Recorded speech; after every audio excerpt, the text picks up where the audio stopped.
Unit 1 Transmission Line Theory. The first topic is about general theory of transmission lines. Transmission lines are a means for conveying power from one point to another point.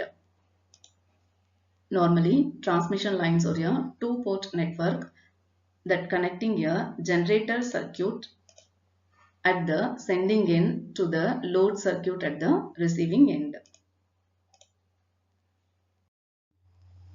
Common types of transmission line. There are various types of transmission lines used to carry the signals. Before going to look onto it, the transmission lines are generally grouped into any one of the two categories. The first category is power line. Second one is a communication line. Power lines are normally used to carry large quantities of power over a fixed frequency. Communication lines are used to carry small quantities of power but with a different band of frequency. So the transmission lines are used to carry either the power signal or to carry the communication signals. The first type of transmission line given here is a two-wire line. This is a common form of transmission line and it is otherwise called as a open wire line or parallel line.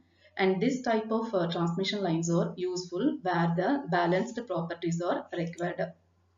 The two-wire line contains two conductors and that are separated by a dielectric medium called air. The spacing between the conductors given here is d and the diameter of the conductor is 2a. The signals are propagated through the two conductors of the two-wire line. The examples for two-wire lines are telephone lines, the lines that connecting the folded dipole antenna and the TV receiver of the aerial. Second kind is a coaxial line. The coaxial line contains inner and outer conductor that are separated by a dielectric medium. Normally, these type of transmission lines are useful where the unbalanced properties are needed, since the signal is propagated through only the inner conductor of the coaxial cable. The outer conductor is normally grounded. So whenever the unbalanced properties are required, we can use the coaxial line conductors. And this coaxial line transmission lines are useful for ultra high frequency and microwave frequencies, but the two wire lines are helpful over a up to the high frequencies. The next kind of transmission line is a microstrip line. Actually, in the printed circuit boards, to connect the components of the PCB, we can use some transmission lines. That line is called as a microstrip line. Microstrip line is a conductor. It uses two conductors for transmission. The last type of transmission line given here is a waveguide. And the picture given here is a rectangular waveguide. It's not only available in rectangular shape, some other shape of waveguides are also available. Waveguides usually contains only one conductor rather than other type of transmission lines. This waveguide transmission line contains only one conductor. And the signals are the waveguides are a hollow metallic conducting material of uniform cross section through which the signals are propagated, and it deals with the microwave frequencies. Then the primary constant of a transmission line. The representation given here is a parallel wire or two wire line. In order to analyze the characteristics of transmission line, we are dividing the infinite length transmission line into some small sections. Each section of length given here is del Z. And this is the equivalent circuit of each subsection of length del Z. The first del Z section contains the component like resistance, inductance, conductance and capacitance. Similarly, each and every subsection contains the R, L, G and C components.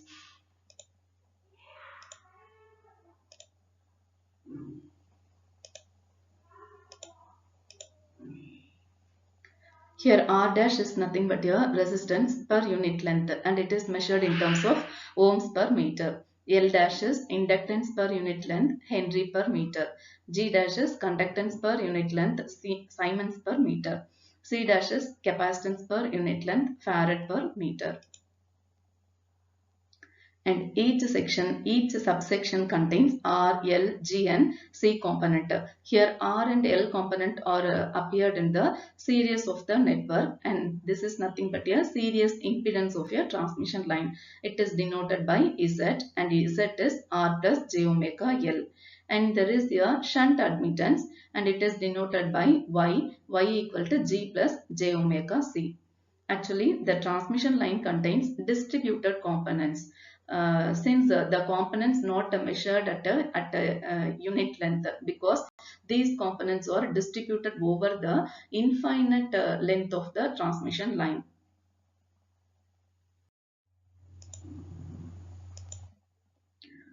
The inductance of the transmission line contains inductance, resistance, capacitance and conductance. How we can say the transmission line having the inductance means actually whenever the current is flowing through the conductor, it creates the magnetic lines of force around it.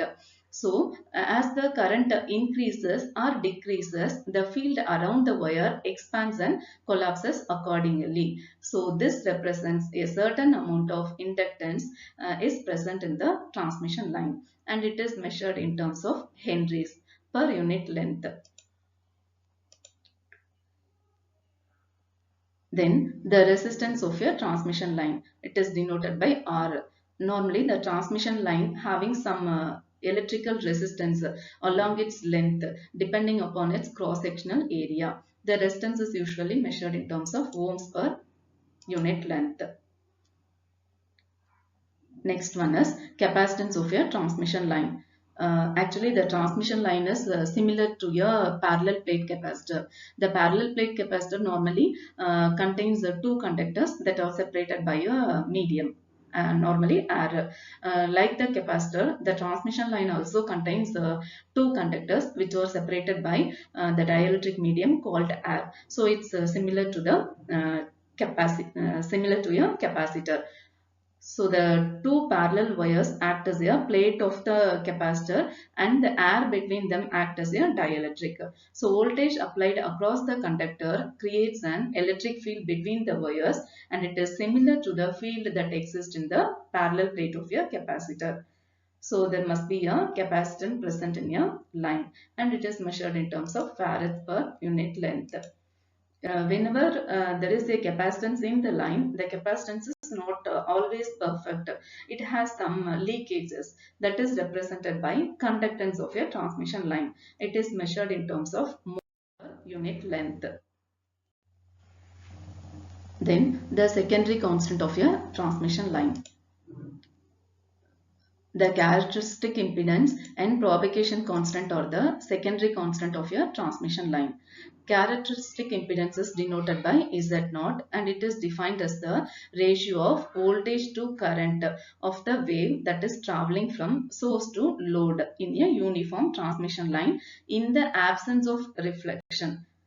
The characteristic impedance is formulated by Z0 equal to root of Z by Y. Next constant is propagation constant gamma. And propagation constant is defined as the natural logarithmic of the ratio of sending end current to the receiving end current, or it is defined as the ratio of sending end voltage to the receiving end voltage. Gamma is denoted, gamma is equal to root Z into Y. Gamma is nothing but a propagation constant. Z is the series impedance of a transmission line. Y is the shunt admittance of the transmission line. Also, the propagation constant is denoted by gamma equal to alpha plus j beta, where alpha is the real part of the propagation constant and it is nothing but a attenuation constant. Beta is the imaginary part of the propagation constant and it is called as a